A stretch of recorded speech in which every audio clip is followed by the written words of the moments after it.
किशोरी जी को जब प्रादुर्भाव भयो ना, तो कथा आवे कि किशोरी जी सब कर रही हैं पर अपने नेत्र नहीं खोल रही हैं, किलकिला रही हैं, हंस रही हैं, अपने हाथ पांव चला रही हैं। वृषभानु जी उत्सव कर रहे हैं पर किशोरी जी अपने नेत्र नहीं खोल रही हैं। तब श्री नारद जी महाराज को आगमन भयो। नारद जी से वृषभानु जी ने कही बधाई हो। वृषभानु जी बोले भैया खूब सुख है, बधाई को, पर एक शंका, एक पतो ना, एक पीड़ा है मन में। बोले कहा भयो? इतने दिन है गए लाली को आए भय, इतनो उत्सव है रो, सब बहुत अच्छा है, ऐसी प्यारी लाली भैया, ऐसो सुंदर वाको मुख रूप है, हंसे भी है, सब क्रिया करे, लेकिन नेत्र नाए खोल रही है अपने। नारद जी बोले मैं न जाऊं भीतर? बोले हाँ जाओ, तुम बताइयो। वृषभानु जी बोले ठीक है, मैं बाहर ही खड़ा हूं। नारद जी भीतर गए। आहा, सुंदर स्वर्ण के पलना में श्री जी सोई हैं, पौड़ी हैं, सुंदर रत्न जड़े भये हैं, ऐसा सुंदर मुखमंडल। महाराज नारद जी को मूर्छा आ गई, एक बार तो दो बार संभालो स्वयं को। और वाक्य बाद दंडवत प्रणाम करके अपनी वीणा लेकर के नारद जी, हे कृष्ण मनोहारिणी, जैसे ही कहिए कृष्ण मनोहारिणी, अभी कछु दिना की हैं श्री जी। कृष्ण मनोहारिणी मतलब कृष्ण के मन को लुभावे वाली, या कृष्ण के मन में सदा रहवे वाली, दोनों अर्थ हैं। कृष्ण के मन को लुभावे वाली और कृष्ण के मन में रहवे वाली। हे कृष्ण मनोहारिणी, जैसे ही कही कृष्ण मनोहारिणी, नन्ही सी श्री जी उठ करके अपने पलना में बैठ गई और करताल बजा करके, नेत्र खोल करके, किलकिल करके हंसन लगी। नारद जी वीणा लेकर के यही कीर्तन कर रहे हैं, कृष्ण मनोहारिणी, कृष्ण मनोहारिणी। और ज्यों ज्यों कृष्ण मनोहारिणी कहें, त्यों त्यों श्री जी को उत्तान कीर्तन है रहे है। वृषभानु जी बाहर खड़े खड़े सुन रहे हैं, बड़ी जोर से कीर्तन चल रहा, पर ये करताल कौन बजा रहे है और ये बीच बीच में हंस कौन रहे हो है। खिड़की से झांक करके भीतर देखो तो महाराज, आहा, नन्ही सी किशोरी जी, नन्ही सी हमारी श्री श्यामाजू अपने पलना में बैठी हैं, जो कि संभव ही नहीं है। कछु दिना की बैठ कैसे सके, और बैठ करके अपने मृग नेत्र जो अभी तक जन्म के बाद खुले ही ना है, उनको खोल करके उनमें प्रेमाश्रु भर करके कृष्ण को स्मरण करके आनंदित रह रही है। कृष्ण मनोहार। जब भी बरसाने जाओ एक बार जरूर बोले करो, हे कृष्ण मनोहारिणी की। कृष्ण मनोहारिणी श्री जी को बहुत प्रिय है। कृष्ण मनोहारिणी जी, ब्रज की रानी जी, कृष्ण मनोहारिणी जी, ब्रज की रानी जी। ओ सुन लो अर्ज हमारी, हमारी, रहूं ब्रज रज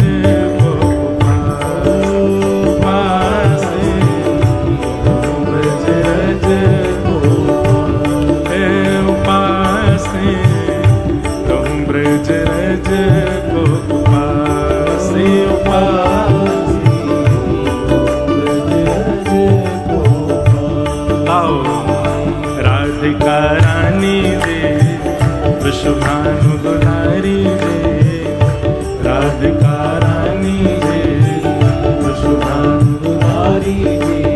ओ सुन लो अर्ज हमारी, हमारी, रहूं ब्रज रज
वृषभानु की किशोरी सुनी गैया होते भोरी।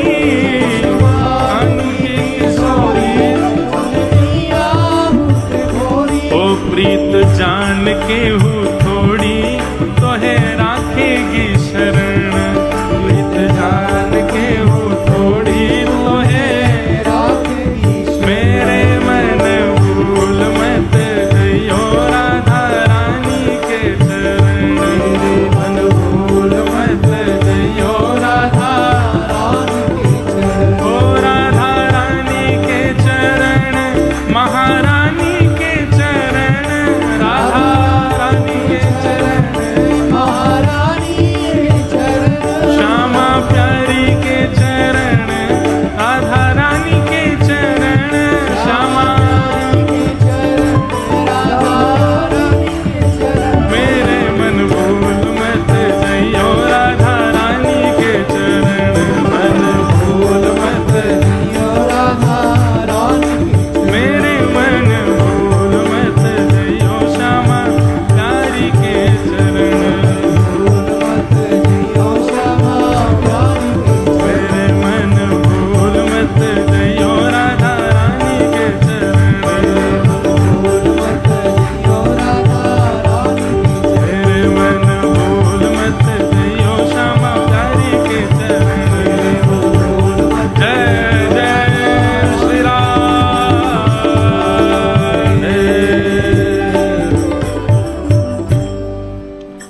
तो ये भाव काय को गायो भैया ठाकुर जी से। अब तो ब्रज मिल को कहां मांगे?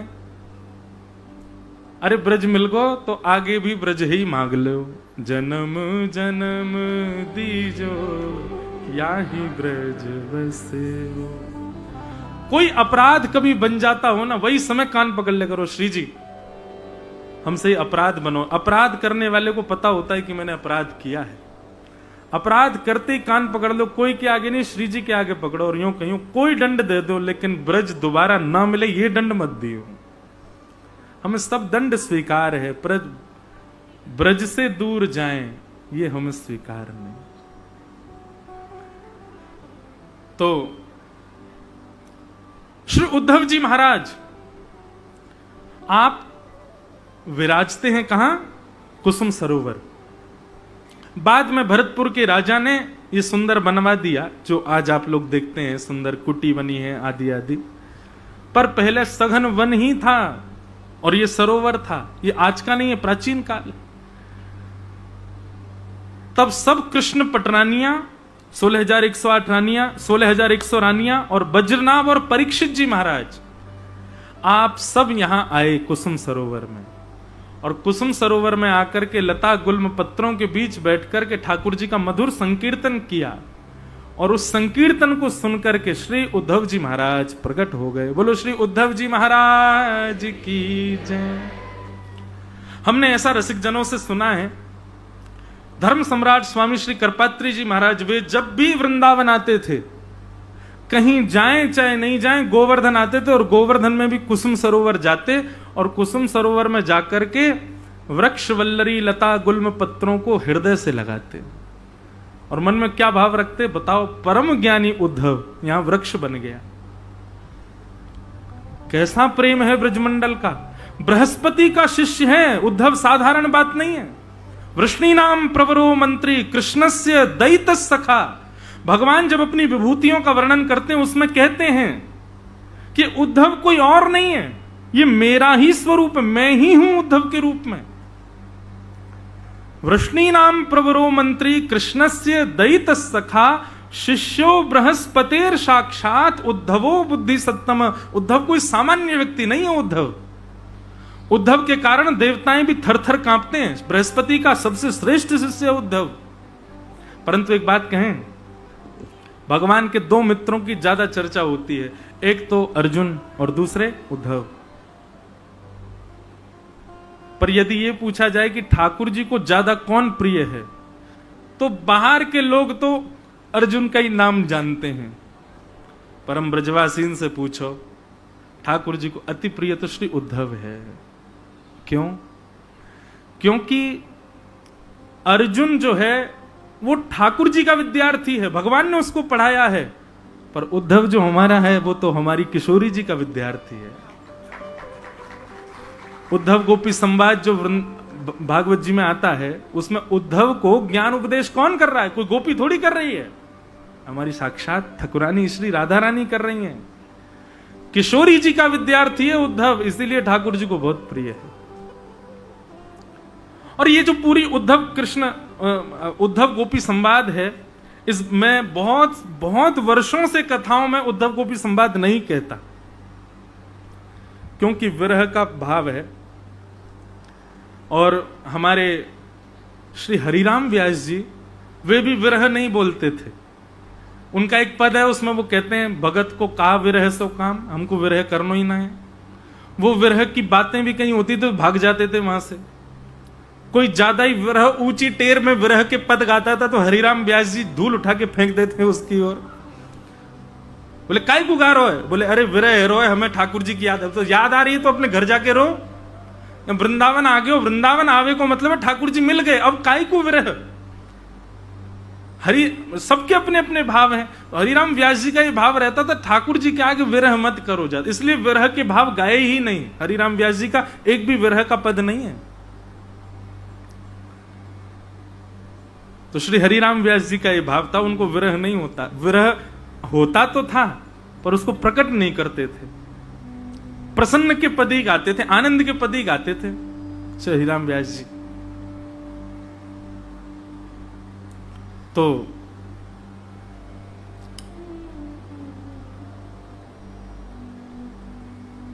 मैं निवेदन कर रहा था, पता नहीं क्या बोल रहा था, कहां पहुंच गया। इतने सारे भाव आते हैं मन में। तो ब्रज के सब, हाँ, उद्धव जी महाराज, ये उद्धव गोपी संवाद मैंने बहुत वर्षों से कहा नहीं कथा में। हमारे पूज्य पिताजी महाराज जब कहते हैं, महाराज जी मैंने आंखों से देखा है, पूज्य पिताजी जब उद्धव गोपी संवाद कहते हैं ना, उस समय श्रोताओं की तो बहुत दूर की बात है, वहां जड़ वस्तु भी यदि कोई हो तो वो पिघलती सी दिखाई देती है। इतना अद्भुत है।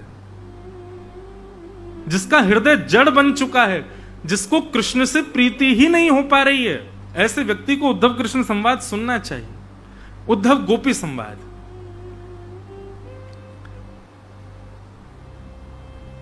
प्रयास करूंगा, यदि इस बार भाव बना श्री गिरिराज जी की तलेटी में श्री उद्धव जी और गोपियों का जो संवाद है, जैसा मूल भागवत में वर्णन है, किशोरी जी जो उद्धव को समझा रही हैं, और उद्धव के जो फिर प्रश्न हैं उन पर यदि चर्चा में कर पाया, गिरिराज जी जाने, मैं कभी सोच के बैठता ही नहीं मंच पर कि क्या बोलना है।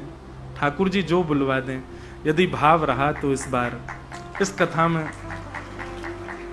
आचार्य चरणों की कृपा होगी, गिरिराज जी की कृपा होगी तो कहेंगे।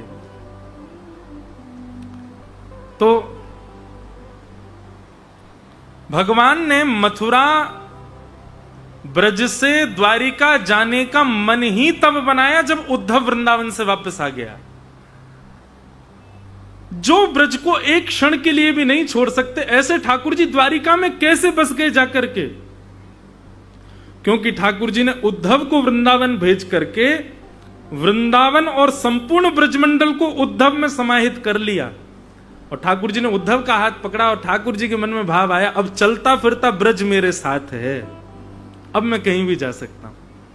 जब उद्धव ट्रेंड हो गया, तैयार हो गया, किशोरी जी और ब्रज की गोपियों ने, ब्रजवासियों ने उद्धव को प्रेम का पाठ पढ़ा दिया।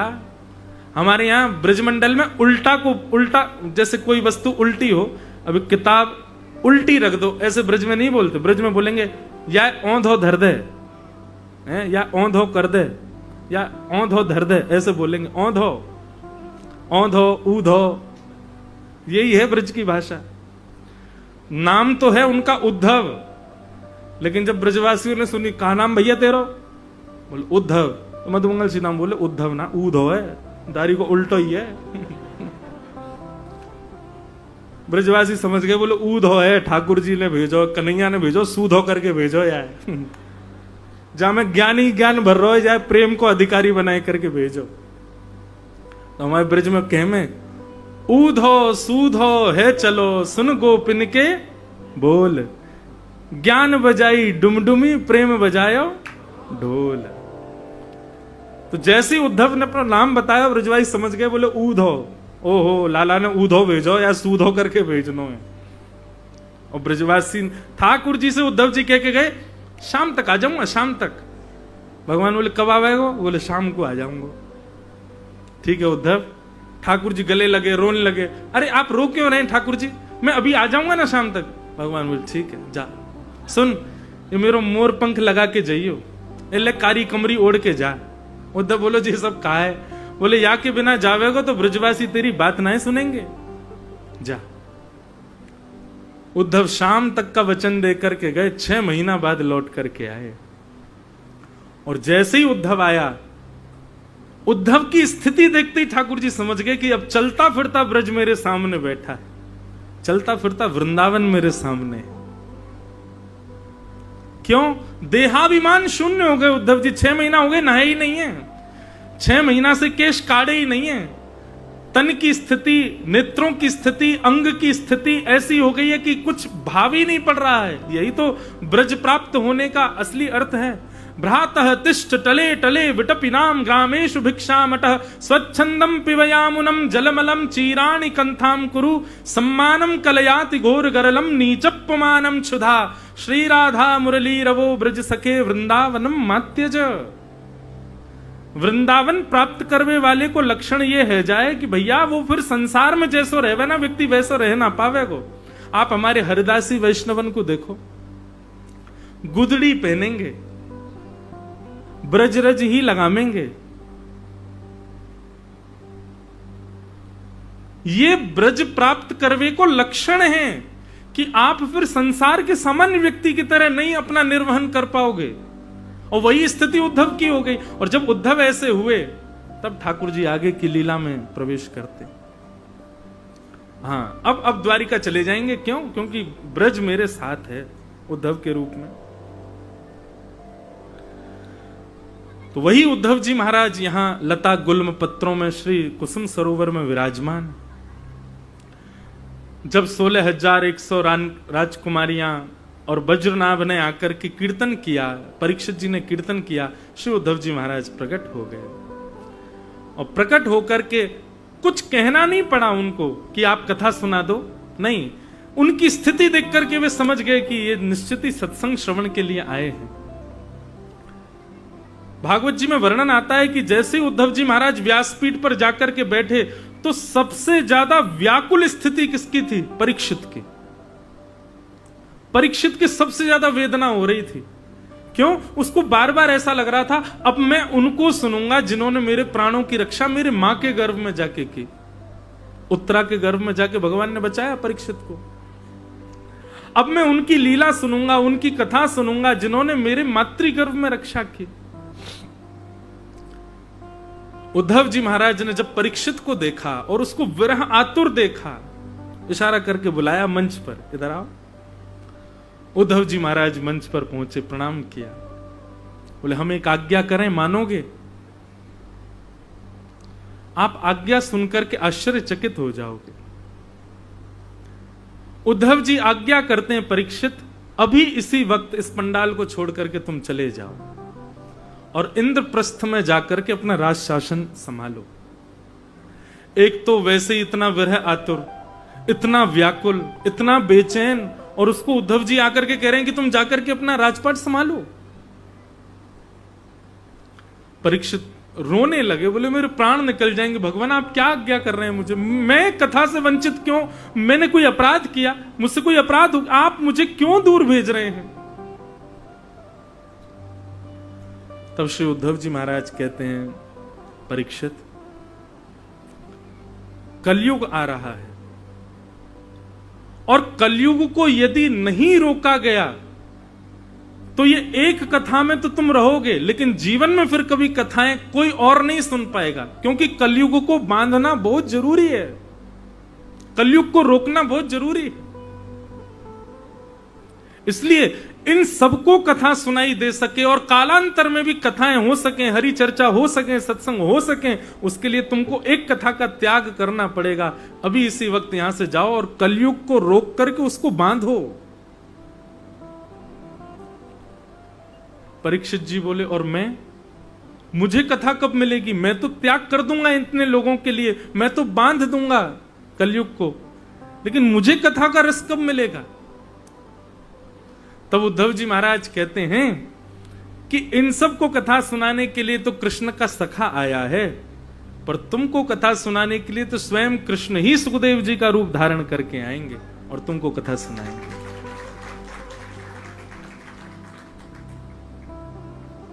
ये भाव तब आता है जब सुखदेव जी के आते ही परीक्षित की व्याकुलता दिखाई देती है, तो वहां यह बात प्रमाणित होती है कि परीक्षित पुराना प्यासा है, पहले जल दिखा करके दूर कर लिया गया है। इसका मतलब परीक्षित में जो इतनी व्याकुलता कि महाराज नाभा गोस्वामी जी भक्तमाल में कहते हैं, श्रवण रसिक कहीं सुने ना परीक्षित से, जो पान हूं करत लागी कोटि गुण प्यास है। बोले ऐसा श्रवण का रसिया तो हमने देखा ही नहीं है। बोले कैसे रसिया? बोले जो पीते भी जा रहे हैं, सुनते भी जा रहे हैं, और जितना सुन रहे हैं उतनी उनकी प्यास बढ़ और रही है। इसका मतलब क्या है? पुराना प्यासा है परीक्षित। हम जो लोग कथा सुनते हैं कि सीधे परीक्षित को श्राप लगा, सुखदेव जी आए उन्होंने कथा सुनाई, उससे पूर्व की कथा तो ये है, परीक्षित को पहले कथा से वंचित किया जा चुका था। फिर वही परीक्षित जाकर के कलयुग को 5 स्थान पर बांध देते हैं, स्वयं कलयुग पर उन पर हावी हो जाता है। वे जाकर के गंगा तट पर बैठते हैं, वहां असंख्य संत आते हैं, लेकिन कोई भी प्रमाणित उत्तर नहीं दे पाता। तब वहां कि तत्रा भवद भगवान व्यास पुत्रो यदिच्छया गामट मानो नपेक्ष अलक्ष्य लिंगो न जलावतुष्टो व्रतश्च बालैरवधूत भेष। बंधुओं, सुखदेव जी का जो रूप वर्णन किया गया है ना भागवत जी में, ऐसा लगेगा श्री नंदनंदन ही आ रहे हैं क्या। कैसा वर्ण है उनका? बोले बिल्कुल नील वर्ण के हैं। और नील वर्ण पर सुखदेव जी के केश कैसे हैं? बोले घुंघराले केश हैं। सुखदेव जी की आयु कितनी है? तो वर्णन लिखा है त्वम द्वष्ट वर्षः, 2 बार 8 यानी कि 16 वर्ष के हैं श्री सुखदेव जी। लेकिन यहां पर प्रश्न उठता है कि त्वम द्वष्ट वर्ष क्यों कहा? 16 वर्ष ही कह देते सीधा। वेदव्यास जी वर्णन कर रहे हैं, बोले हैं तो 16 साल के, लेकिन फिर भी उनके अंग प्रत्यंग और उनकी कांति और चाल ढाल देख करके लगता कोई 8 वर्ष का बालक चल रहा है, इसलिए त्वम द्वष्ट वर्ष। और कैसे हैं? बोले कॉपीन पहन रखी है बस। सूरदास जी का वो पद है ना, आज हरि देखे नंगम नंगा, मोतिन माल गले उर साजे, छवि के उठत तरंगा, आज हरि देखे नंगम नंगा। केवल एक कॉपीन पहन रखी है और कुछ नहीं है। हमारे पूज्य पिताजी वर्णन करते हैं, जब सुखदेव जी चलते थे तो पीछे पीछे बालक भाग रहे, नंगा बाबा आ गया, नंगा बाबा आ गया। लेकिन सुखदेव जी को उस अपमान से कोई अपने मन में कोई और भाव नहीं। ऐसे से सुखदेव जी, उनकी नासिका कैसी है? बोले बिल्कुल तोता जैसी नाक, पैनी, लाल लाल ओष्ठ हैं और मृग जैसे कटीले नेत्र हैं। ऐसे श्री सुखदेव जी महाराज, कोई और नहीं है सुखदेव जी, स्वयं श्री कृष्ण ही सुखदेव का रूप धारण करके आए परीक्षित को कथा सुनाने के लिए। इस बात से क्या प्रमाणित होता है बंधुओं कि जब विरह अपनी सीमा पार कर जाता है ना, तो एक समय तो हमको लगता है कि हमको ठाकुर जी से सेवा से विरह मिल गया, हम ठाकुर जी की कथा से वंचित हो गए, हम वृंदावन जाने से वंचित हो गए। पर एक बार का वंचित होना, एक बार का विरह होना, अगली बार का जो संयोग देगा ना, तो उस संयोग में स्वयं ठाकुर जी ही आएंगे। इसलिए विरह कभी आए तो स्वीकार करो, विरह से भागो मत। प्रेम की पुष्टता के लिए, प्रेम की सचलता के लिए, प्रेम सदा बना रहे उसके लिए विरह बहुत आवश्यक है जीवन में।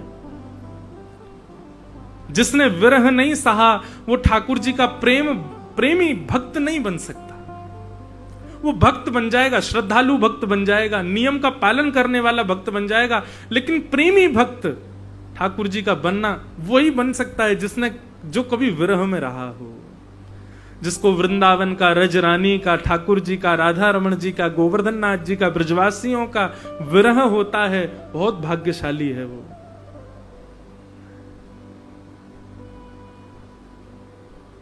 राधा रमण, राधा वल्लभ बिहारी जी की याद तो सबको आती है, पर किसी को रज की याद आ रही है ऐसा सुना नहीं। किसी को श्री यमुना जी की याद आ रही है ऐसा सुना नहीं। किसी को वृंदावन के वृक्षों की याद आ रही है। हरिराम व्यास जी कहते हैं, वृंदावन के रूख हमारे मात पिता गुरु बंधु। हरिराम व्यास जी इतने उच्च कोटि के ज्ञानी, पर वृंदावन में कैसे रहते थे? कभी भी पूछो हरिराम व्यास जी कहां, बोले कोई देखो लता पुत्र गलमों से लिपटे पड़े होंगे। दुनिया मंदिरों में पड़ी रहती थी, पर हरिराम व्यास जी कुंज निकुंजों में पड़े रहते। तभी तो गाया है, चरणन की रज पाऊं किशोरी तोरे, बैठी रहूं कुंजन के कोने, श्याम राधिका गाऊं किशोरी तोरे चरणन की